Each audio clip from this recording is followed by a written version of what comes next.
Share বাজারে প্রায় 256 কোটি টাকার কারসাজির অভিযোগে করা মামলার তদন্তে ক্রিকেটার সাকিব আল হাসান সহ 15 জনের 23 ধরনের নথিপত্র জব্দ করেছে দুর্নীতি দমন কমিশন। তদন্তের অংশ হিসাবে সম্প্রতি Bangladesh securities and exchange commission থেকে এসব নথি সংগ্রহ করা হয়েছে। সোমবার দুদকের উপপরিচালক মোহাম্মদ আখতারুল ইসলাম জানান, মামলার তদন্ত চলছে। অভিযুক্তদের আর্থিক লেনদেন, সম্পদ ও বিনিয়োগ সংক্রান্ত তথ্য সংগ্রহে বিভিন্ন দফতরে চিঠিও দেওয়া হয়েছে। গত বছরের 25 জুন শেয়ার বাজারে কারসাজির মাধ্যমে 256 কোটি টাকার বেশি আত্মসাতের অভিযোগে সাকিব সহ 15 জনের বিরুদ্ধে মামলা করে দুর্নীতি দমন কমিশন।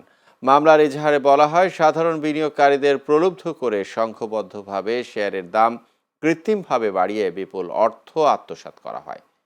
শেয়ার কারসাজিতে আলোচিত আবুল খায়ের হিরুর মাধ্যমে প্যারামাউন্ট ইন্স্যুরেন্স, ক্রিস্টাল ইন্স্যুরেন্স ও সোনালী পেপারসের শেয়ারে বিনিয়োগ করে কৃত্রিমভাবে দাম বাড়ানোর কর্মকাণ্ডে সাকিবও যুক্ত হন বলে অভিযোগে উল্লেখ করা হয়েছে। তার বিরুদ্ধে সরাসরি প্রায় 2 কোটি 95 লাখ টাকা আত্মসাতের অভিযোগ আনা হয়েছে।